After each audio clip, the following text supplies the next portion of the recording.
Hello and welcome. My name is Johannes and I'm part of the askStatista team. And I'm joined by? Toby, and I'm also part of the askStatista team. All right, Toby. Yeah, let's go. Let's have a look at some questions of our clients, I would say. Very interesting one because very up to date. And the question from the client is, can you provide us with a basic forecast of the energy price development in Germany until 2035? Until 2035 is Yeah. Indeed a long period of time, but in general I would say it's doable. First of all, we would research for available data, which can be reports or studies, because I think this might be a topic which is covered by some reports. But then, yeah, we could do it by ourselves by calculating it with, as I said, historical data. So building the foundation first for the forecast with looking into historical data that we have. And do assumption-based modeling with the data which is available. And I think it's really important for forecasts to think about scenarios because there is no one future. I mean, at the end of the day there is, but we don't know it. So in order to give the client the best possible advice, we would look at potentially 2 or 3 or 4 scenarios on how the energy prices will develop, considering how certain input factors will change and impact the forecast.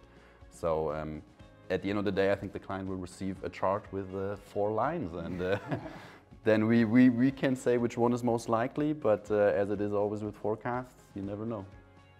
Well, let's talk about Northern Virginia. Have you ever been to Northern Virginia? Not yet. No, me neither, but apparently there are a couple of tech companies that are of interest to one of our clients. So the client wants to understand which tech companies are located in Northern Virginia.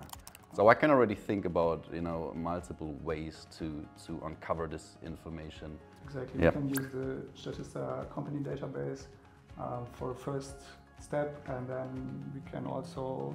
And then we would filter specifically which tech companies we have in the database and also which are located in Northern Virginia based on the zip code. And then you have even the revenue and whatever employees also included. But I think there are also some top lists covering tech companies, and especially in Virginia. I think I think this is a good first approach. I think maybe we also have to discuss with the client what he means with tech companies. Is it software companies? Is it hardware companies? Is there a specific focus? Do we have to look at all the companies that are based in Northern Virginia, or does he want the billion-dollar companies or the companies with more than 1,000 employees? And I think once we have defined this, we can look at all the sources you have named and compile a strong list, because with company lists, it's always about finding the most accurate and up-to-date information. Mm-hmm. And this requires combining different sources, because company databases are vast and extensive, but there can be errors in the data. So we always have to validate as the final step as well, to make sure we have the most relevant ones in Northern Virginia. What about this one? What about this one? This one is a really interesting one. Now we put our attention to China, because the client wants to know what is the market size of mooncake and rice dumplings being consumed at the Dragon Boat Festival each year. First of all, we have to find out what is the Dragon Boat Festival. Absolutely. Is it one city only? Is it across China? That obviously affects the number of cakes and dumplings being consumed. You can try to ask the festival, what is it? Managers, I don't know, the organization. You can try to ask the festival. The organization, yeah. If they have the data, or if they have any information on the mooncakes and rice dumplings available, but probably they don't have it.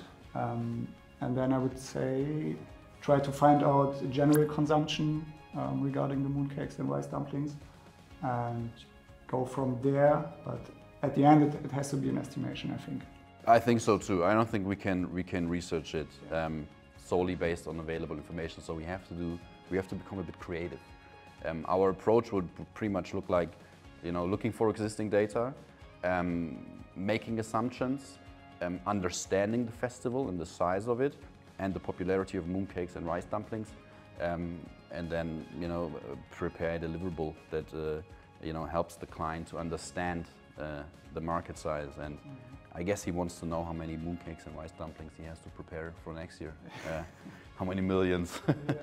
And maybe we're one of them who will consume them, you know, when we visit the Dragon Boat Festival. So very interesting question that also makes us learn more about the Chinese culture. That's it. We discussed a lot of interesting questions. Hopefully there are more to come from you. Thanks for watching, and goodbye. Yeah, thanks, bye. Want to try out askStatista? It's easy. Choose your package, send your request, get your confirmation within an hour. Get the research results, usually within 48 hours. Save time and get qualitative, fast results. For more information, visit ask.statista.com.